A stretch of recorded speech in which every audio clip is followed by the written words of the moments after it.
Hey, this is Ted Lang, executive producer at Reverb Triple XP. We are showing off the game Phoenix Rage. It's coming out September 24th for PC on Steam. We're going to show off a whole bunch of new features, new game modes. For example, here's the challenge mode. Challenge mode is really interesting. I mean, Phoenix Rage, for anybody that has seen it, is very hardcore type of game. What challenge mode will actually do is give you the exact, kind of the perfect run. So right here, if you see in the top corner, you have a limited number of jumps, and once you reach that limit, restart. So these are really for those perfectionists. They're going to have a great time with this because you're going to learn how to get kind of perfect your skills, hone them in so that you can impress your friends and kind of show off on the global leaderboards, which is going to be a big thing, I think. Seeing everybody fighting over them and kind of getting your bragging rights, it's going to be really fun.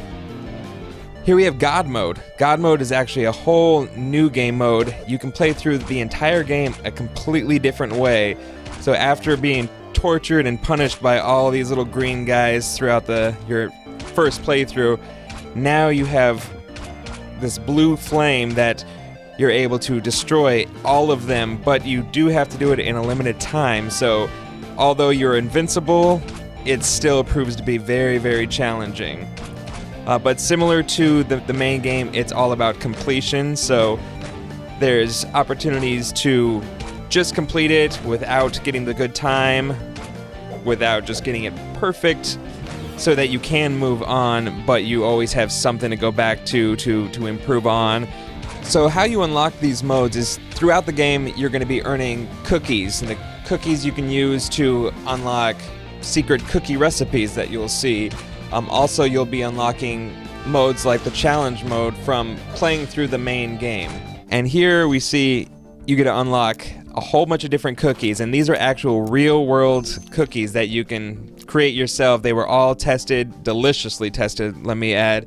My gut agrees with most of these. Each one is based around the level that you beat to unlock it, so in order to unlock each cookie based on each world that you play, you have to collect the cookies in-game. So in-game cookies equal real-world cookies, which is great. I wish that worked for the gold coins in Mario Brothers.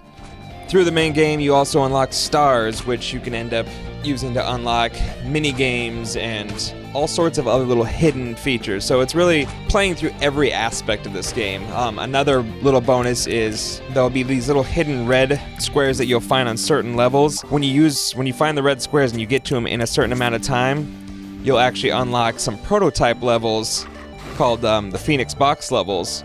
And these ones will give you a little glimpse at how the game looked when it was in the prototype stage. Here's an example of one of those. So you can see very modern graphics, HD, 1080p, Atari. But this is exactly how the game was created, really using just simplistic graphics to really fine-tune the mechanics. Because with a game like this where it's so hardcore and pixel perfect, it's really important that the mechanics feel right. So at no point is it the game messing you up. It's you made the jump wrong, you did the dash wrong, so that it really feels that the game is as tight as possible. And that's, I think, was the most important thing for the developers, is making sure that it felt right before really adding the polish of the graphics and the sound and all those elements. And you also unlock a whole bunch of little mini games. These are really just good to get a break from the normal agonizing, painful gameplay. One example is the developers being from Costa Rica and doing so great in the World Cup this year. There's a soccer-based level where it's all about kind of keeping the ball in the air, getting it as many times as possible, and obviously you compete for your high score in this as well. I mean, most things in the game have leaderboards, have things to challenge your friends, get those bragging rights, and really just show off your skills. Whole bunch of different levels to play. There's 4 different worlds in the main game, each with 20 levels. And then there's also the dark worlds, which provide even more challenge, 20 levels in each of those worlds. And if you can beat those, then you unlock Sanctuary, the final world, which is brutal. Let me tell you, I still can't beat many of these levels. You'll also notice there's a whole bunch of different mechanics that you'll unlock all along the way. But the mechanics are actually world and level based. So you start off from the beginning with every tool that Fénix has.